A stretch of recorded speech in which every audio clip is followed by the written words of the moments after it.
Rule of War Part 4. And in this Part 4, I'll be talking on what I call Eat the Frog. Eat the Frog. Eat the Frog. You see, anything you don't plan for, you cannot achieve. There is power attached to planning. When you look as if some people achieve more and others achieve little, it's not diabolic, it's not demonic, it's not juju, it's not devil. It's all about the power of planning. If you come to a point in life where you live your life at the freedom or at the grace of mercy, anything that comes, you will discover that you have little or less to achieve in life because all those free things that come that you didn't plan for, you cannot become with them. Listen and listen good. Those who have plans, who live by planning, they live the best life. Those who live by planning live the best life. Check this out. You want to buy a car or you want to get a good house. You want to change your apartment. You started by saving up some money, having a budget first and saving up some money to match your budget. By the time you have saved enough to match that budget you stated for yourself, peradventure added extra. Even if you get an apartment, now you can pay for it. Why? Reason being that you've planned for it already, you've made the provision, waiting for that thing to manifest or show forth so that you can make payment. Good. You want a good apartment. You want a good car. You don't have a price tag for the car, for the apartment you are projecting for. And all of a sudden, you see a house and you run into it and you like it and you are happy. You want to pay for the house. Where will you get money from? You start calling people. You start pestering people, calling, and failure to give you the money. They have become wicked. They don't want to help you. They don't want to make you achieve your life plan or purpose. It's not those people, neither is it village people, as the case may be that people attribute more failure to village people. You lack planning. You lack planning. You know, when I say eat the frog starts with doing the hardest stuff first before the menial job or the menial works.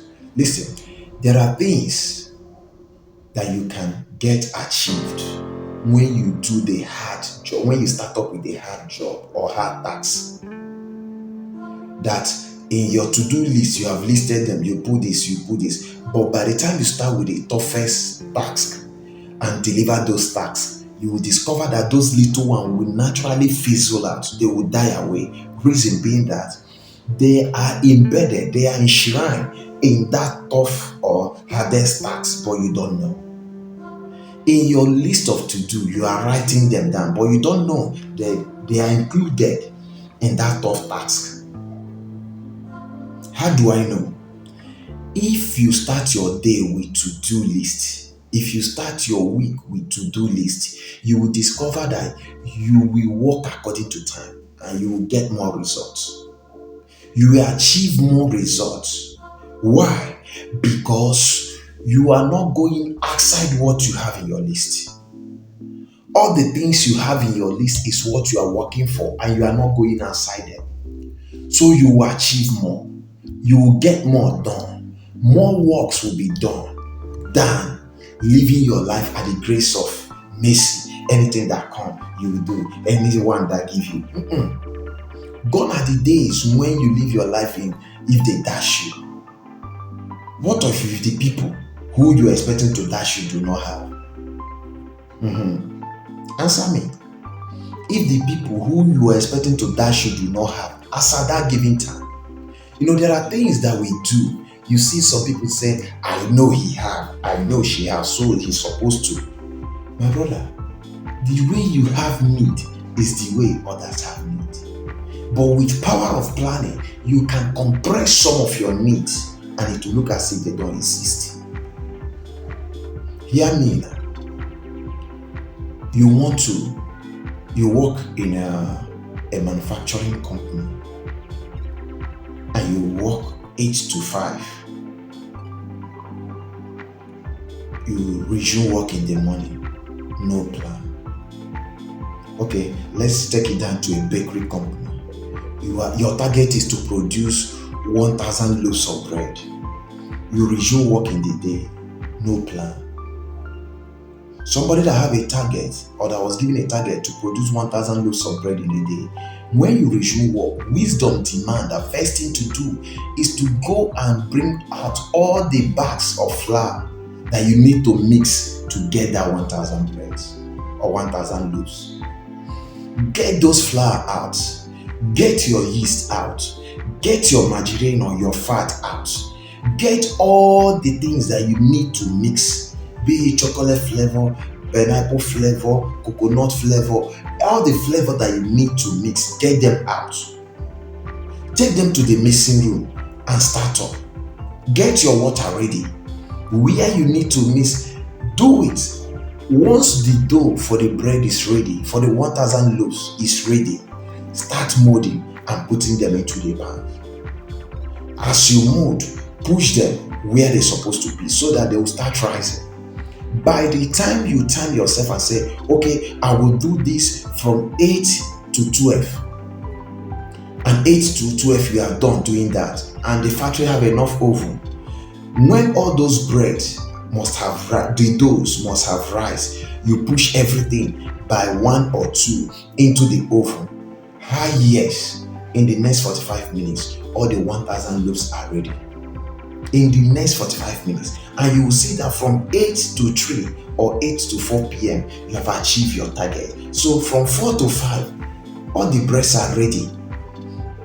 The next department or division will shift to the people who will bring it out from the pan or bring it out from the oven and start packaging it for distribution. But when you don't have plan and you were asked to produce 1,000 loaves of bread a day, you will discover that you come in the morning, you won't even know where to start. Are you going to bring the cartons of margarine? Are you going to bring the carton of yeast? Are you going to bring the flavors? Are you going to bring the fat? Which one are you going to do? And you see, any life void of plan usually waste away. That's when somebody walk up to you. What are you doing? Are you busy now? No. Can you follow me to Port Harcourt? You just enter car because you see a free ride. The person going to Port Harcourt have a purpose, have a plan going to Port Harcourt. But you going to Port Harcourt with the person, you don't have a plan. It has happened to me. On a good Saturday evening like that, I saw somebody I know. He said, where are you going? I said, I'm just strolling. Just strolling. Okay, enter the car. I entered the car. He didn't tell me where we are going. But the next place I find myself was in Enugu State. And we didn't come back. Coming back that evening, we couldn't make it to where I base. And nobody know where I am. I didn't tell anybody. I didn't even let anybody know that I've traveled out of town. We have to sleep over. From there, we sleep over. Early morning, we'll start coming back. Instead of coming back to our base, he said he wants to reach his hometown to see his parents. Planless life. I follow. We go to his hometown, met with his parents. From his hometown, instead of going back to our base, he wants to see somebody in Owerri. We'll move down to Owerri. By the time we get back to my base, where we took off, it was late in the night. And people are surprised. Where did I go? Where have I been? They are looking for me without trace. Life void of planning. Plan your life by eating the most difficult task, hitting it first. Bring it up, attack it. When you attack it, you get more results. Plan your life. I work with a boss who every Monday morning he'll say, send in your to-do list. He doesn't evaluate you by the volume of work you do. He evaluates you by your to-do list. Send me what you want to do throughout this week. And many people, when you ask them this, they'll start listing, as in, it will look as if you ask them question number one in an exam, they will write 4 foolscap sheets. The best way to do that, look for those difficult tasks, write 6 or 5 of them, because other small ones are embedded in them. By the time you hit these ones, those ones will get done. And those ones which are embedded into this one that you didn't mention in your to-do list, by the time you get it done, the boss is seeing it as extra. Then I will write, follow up with this, check out on this, go to site and do this and that and that. By the time I will be in the site, I will call him. This come up, but I've taken time. I have handled it. I will send a mail to this and that and that. And it's not part of it. And at the end of the day, he will tell me you did more than you wrote. I say, as they come, if it's what I can handle, I don't need to call you. I need to do them. Eat the frog. Eat the frog. That frog may be the toughest work or the most difficult work that you think you have seen or can do it.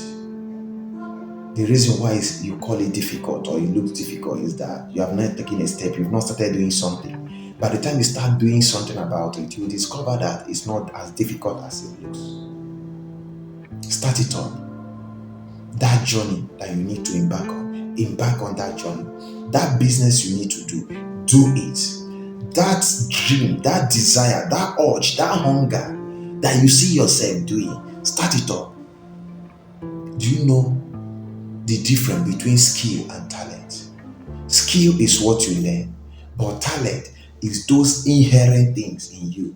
If you discover that you can easily make people laugh effortlessly, make it a brand. Start trading it. Start working on it. Get the skills you need. Work on it. Expose it. Start small. Because you want to start that business and you've seen people who are in that business, you want to go and borrow millions. No, start small. There is this Igbo ideology of business. They call us here, all these errand boys in the market. They don't have shop, but if they see you coming, they will accost you.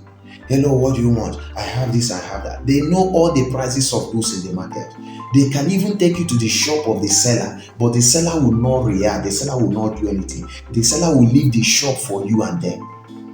They will sell everything to you, tell you prices, and once the price settled, they will now instruct the seller in your presence, say, write invoice for him for this and that, all these goods, and they will write out the price and give the seller.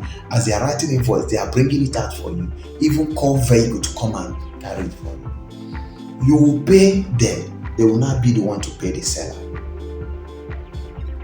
And many of them are living fat. Some of them started that way, but today they own their businesses. You don't need to have all the money in the world. I have a friend, his name is Noso Ezani. He's in Dubai now for years, doing good and doing well for himself. A time came, he said, come and start up this business. Use this open space in front of my shop and start doing sample and use it to start your own business. So when people see me, they say, you always like business, you have business idea. It's not today thing, it has paid. It's been long. In case of those of you who are not from Nigeria who don't understand pidgin English, it's been long. I have that business side, I develop it, I work on it, I learn for it. To the point that nothing dies in my hand. I start business and sell. Once I've built a brand and put it up for sale, people indicate interest, they will pay me off, I hand over everything and move on, starting another one. Eat the frog. I go into leasing. People are equipment leasing. People are like, how can you? I did it, and today I can sleep with my eyes open. But during the sowing period, the sowing process, I work all night, even in the day. In the night, I get involved in meetings, different conference calls and meetings till 4 a.m. You will sleep and wake up by 6 and zoom out again. You can make that right decision by eating the frog. Your frog may be to change environment. Your frog may be to start up a new business. Your frog may be to take that one decision that I will sleep less, talk less, plan more, think more, listen more. You want to provide solution, but you have not taken time to listen to the needs of the people. How will you provide that solution? Listen to the needs of the people, and you will see that that solution will be ease. It will come with ease, because as you are listening to their needs, you will tell them easily. It's just a simple market strategy. I can provide this for you. I can provide that for you. Listen to people's needs. Not because you think you can provide solution, you become a talkative. Most of the people that have that problem, they don't like talkatives. So listen to their needs and eat your frog with wisdom. Eat your frog with wisdom. And you will see that within a short period of time, the results you will amass, you will be surprised that you too can do it. Eat your frog. Thank you for staying thus far. I am Kingsley, and this is Gist with K, where we discuss matters of national importance. See you on my next video. Signing out for now.